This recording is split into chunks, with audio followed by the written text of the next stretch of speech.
नमस्कार दोस्तों, आज का खुलासा न्यूज में आपका स्वागत है और आइए डालते हैं एक नजर 23 जनवरी की खबरों पर। बकाया गन्ने के संपूर्ण भुगतान की मांग को लेकर शामली शुगर मिल में चल रहे किसानों के आंदोलन में किसान नेता वीएम सिंह धरना स्थल पर पहुंचे। उन्होंने कहा कि भारत कृषि प्रधान देश है, यहाँ जो किसान चाहेगा वही होगा।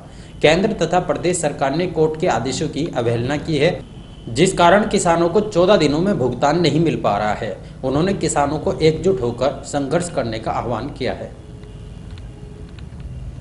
किसानों के गन्ने का संपूर्ण भुगतान की मांग को लेकर सैकड़ों किसानों का शामली शुगर मिल में धरना प्रदर्शन 8वें दिन भी जारी रहा। बुधवार को किसानों के धरने पर पहुंचे अखिल भारतीय किसान संघर्ष समन्वय समिति के संयोजक वीएम सिंह ने किसानों को संबोधित करते हुए कहा कि नई सरकार ने किसानों के साथ विश्वासघात करने का काम किया है। किसान को लागत का 1.5 गुना रेट देने का वादा किया गया, पर यह खोखला साबित हुआ है।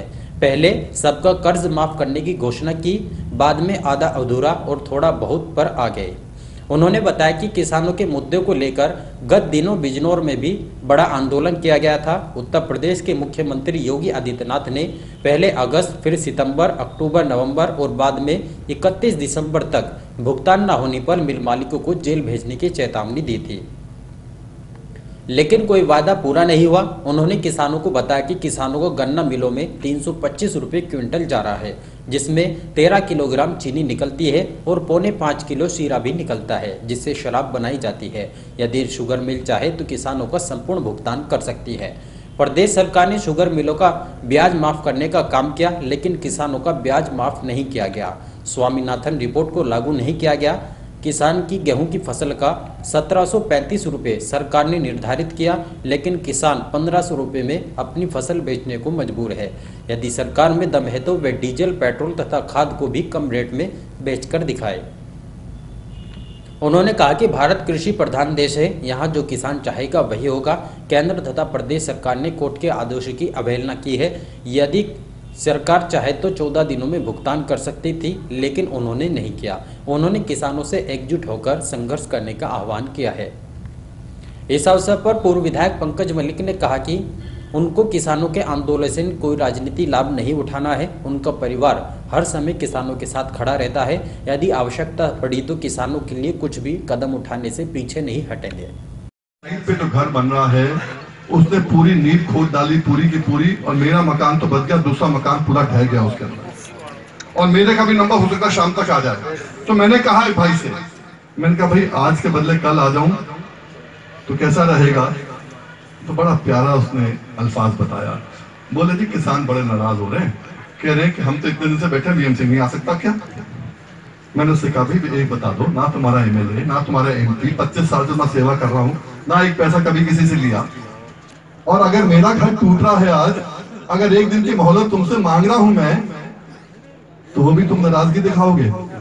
फिर भाई ने कहा नहीं नहीं हमारी गलती है, तो मैं राजदीप को जितेंद्र दोनों। तो फिर मैंने कहा नहीं मैं सब कुछ छोड़ के आता हूँ, अभी मैं यहाँ खड़ा हूँ, पुलिस वाले भी होंगे, कॉर्पोरेशन वाले भी होंगे, सब कर रहे होंगे।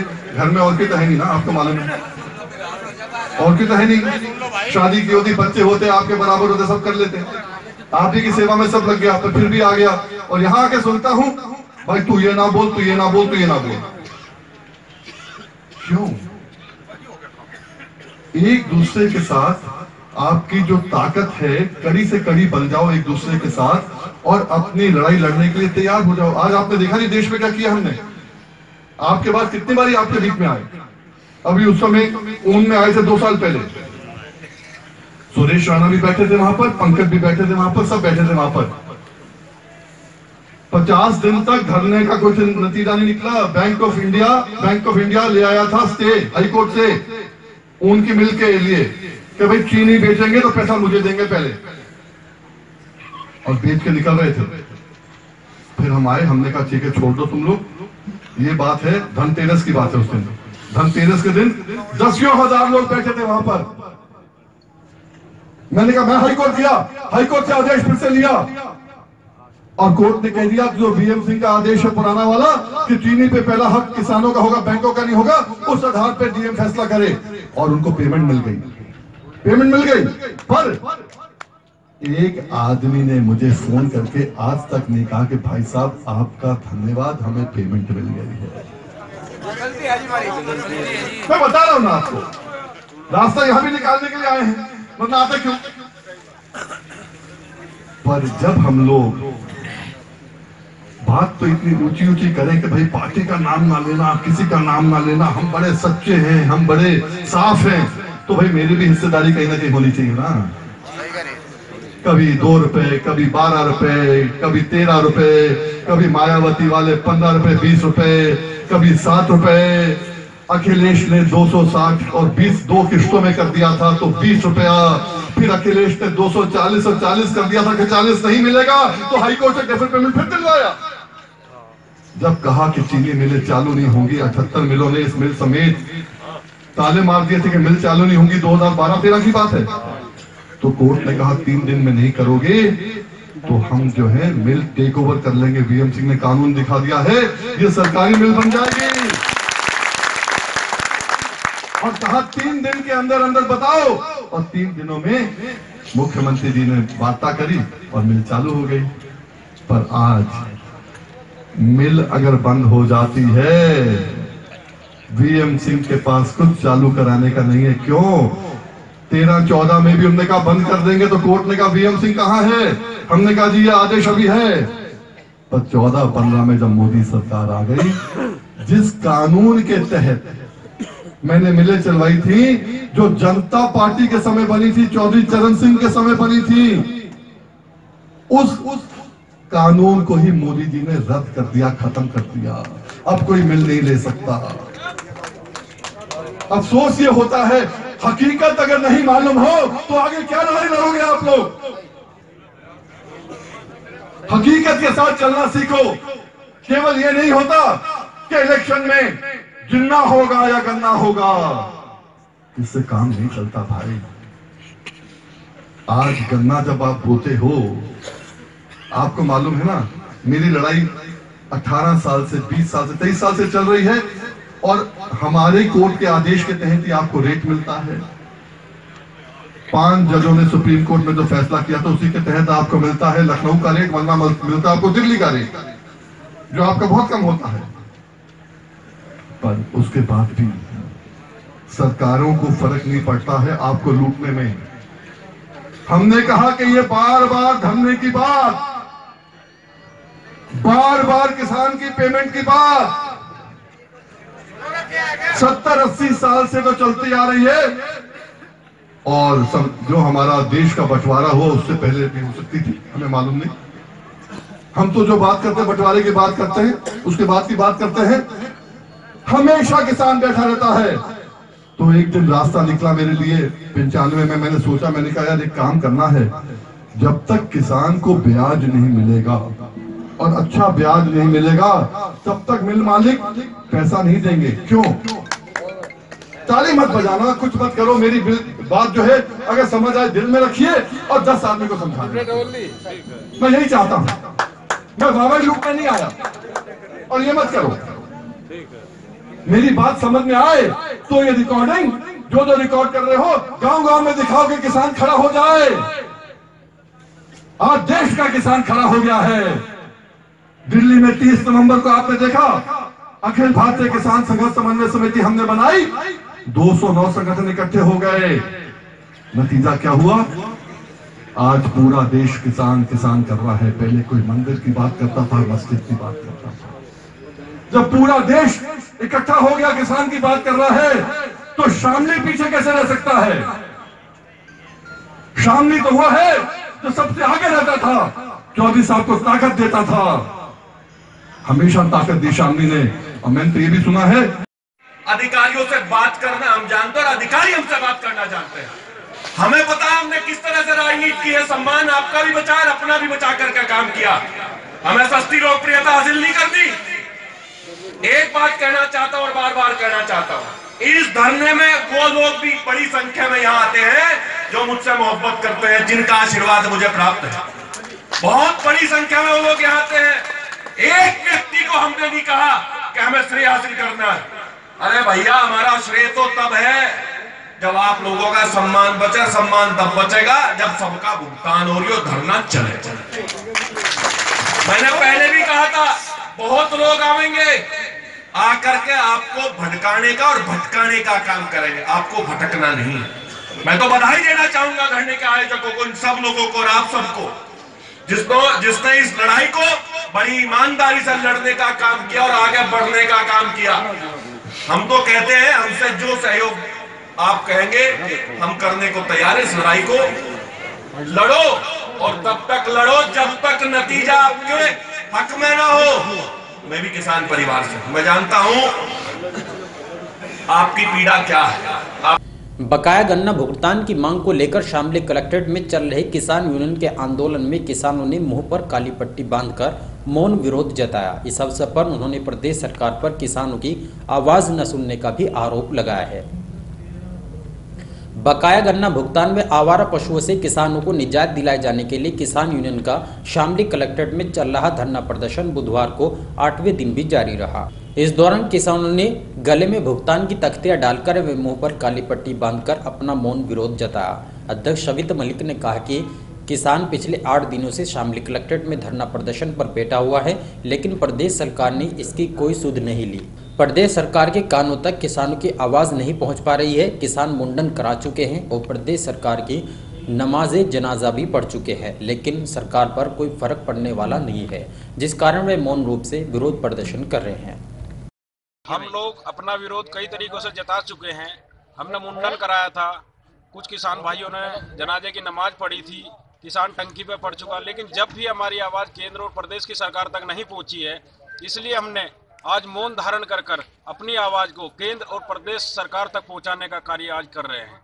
हम सभी अधिकारी और नेताओं को कहना चाहते हैं कि जल्द से जल्द इन किसानों की आवाज़ सुनो। किसान परेशान है, ये धरने पर बैठा हुआ है, इनका भुगतान करो, नहीं तो किसान सड़क पर उतरने को मजबूर हो जाएगा। समाजवादी पार्टी के प्रदेश अध्यक्ष नरेश उत्तम पटेल ने कहा कि भाजपा सरकार ने किसानों को फसल समर्थन मूल्य नहीं दिया। बकाया भुगतान की मांग को लेकर किसान कड़ाके की ठंड में रात दिन कर धरना प्रदर्शन करने को मजबूर है, लेकिन प्रदेश तथा केंद्र सरकार किसानों को सुनने को तैयार नहीं है।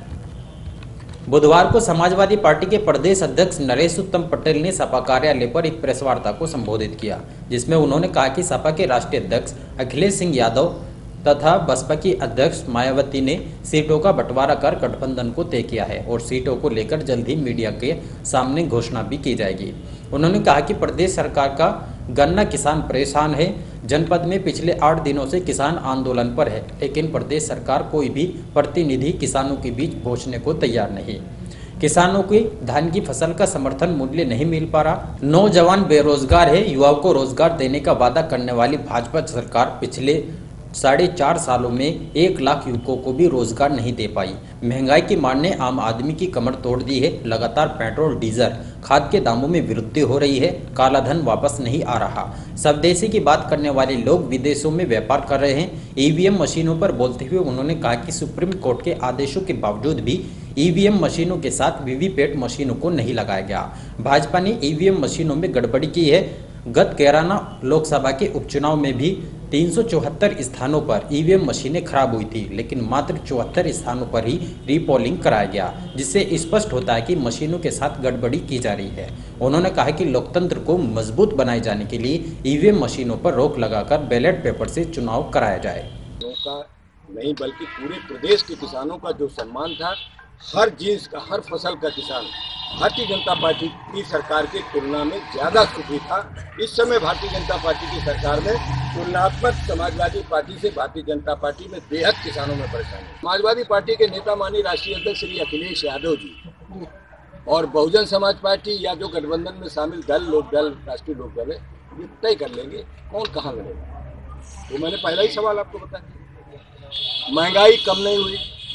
90 दिन में महंगाई कम करने की बात बीजेपी ने कही थी।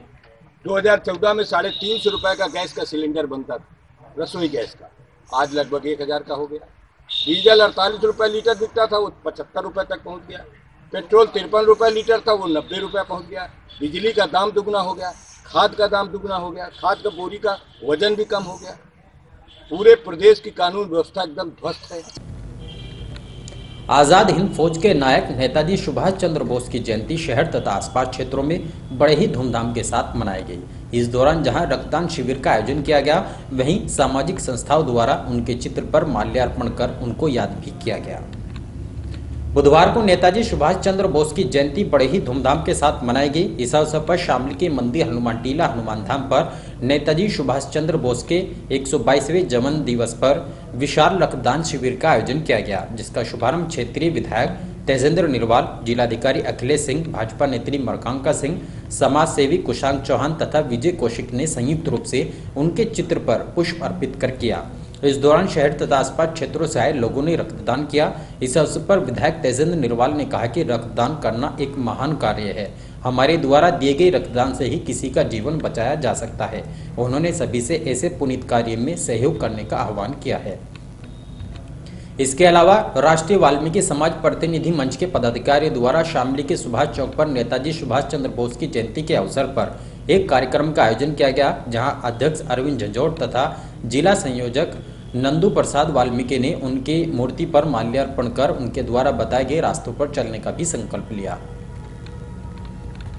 खाद्य एवं रसद विभाग द्वारा ग्रामीण क्षेत्रों में पात्र लोगों को चिन्हित कर शामली कलेक्ट्रेट में राशन कार्ड वितरण कार्यक्रम का आयोजन किया गया, जिसमें विधायक तेजेंद्र निर्वाल तथा जिलाधिकारी अखिलेश सिंह द्वारा महिलाओं को राशन कार्ड वितरित किए गए।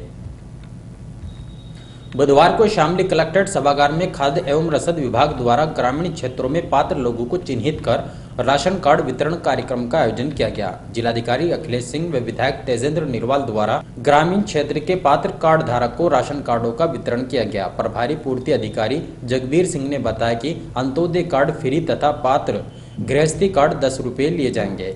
उन्होंने बताया कि राष्ट्रीय खाद्य सुरक्षा अधिनियम 2013 के अंतर्गत जनपद के समस्त ग्रामीण क्षेत्रों के राशन कार्ड प्राप्त हो चुके हैं, जिनका वितरण करने के लिए जिलाधिकारी से अधिकारी नामित किए जा रहे हैं, जिनकी उपस्थिति में राशन कार्डों का वितरण कराया जाएगा।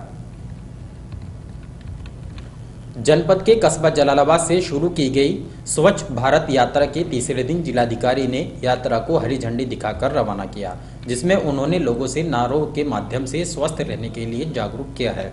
बुधवार को स्वच्छ भारत यात्रा तीसरे दिन शामली कलेक्ट्रेट पहुंची, जहां से यात्रा को जिलाधिकारी अखिलेश सिंह ने हरी झंडी दिखाकर रवाना किया। यात्रा कलेक्ट्रेट से प्रारंभ होकर विभिन्न स्थानों को होते हुए संपन्न हुई। इस दौरान शहर के प्रमुख चौराहों पर डिस्प्ले वैन के माध्यम से खाद्य पदार्थों की शुद्धता के प्रति लोगों को जागरूक भी किया गया। कांदला क्षेत्रीय गांव मलकपुर में किसान के घर में कई बदमाश घुस आए। जाग होने पर बदमाश जंगल के रास्ते फरार हो गए। गांव मलकपुर निवासी अनवर अंसारी का मकान गांव के बाहर छोर पर स्थित है। मंगलवार रात्रि को अनवर अपने परिवार के साथ मकान में सोया हुआ था। इसी बीच मकान में आहट होने पर अनवर ने जंगल की ओर झांककर देखा तो कई बदमाश मकान के आंगन में खड़े हुए थे। बदमाशों को देखकर किसान ने शोर मचा दिया, जिससे बदमाश मौके से फरार हो गए। सूचना पर पहुंची पुलिस ने बदमाशों की तलाश में घंटों कामबिंग की, लेकिन बदमाशों का कोई सुराग नहीं लग सका। और इन्हीं खबरों के साथ समाचार बुलेटिन यही समाप्त है। दीजिए इजाजत, नमस्कार।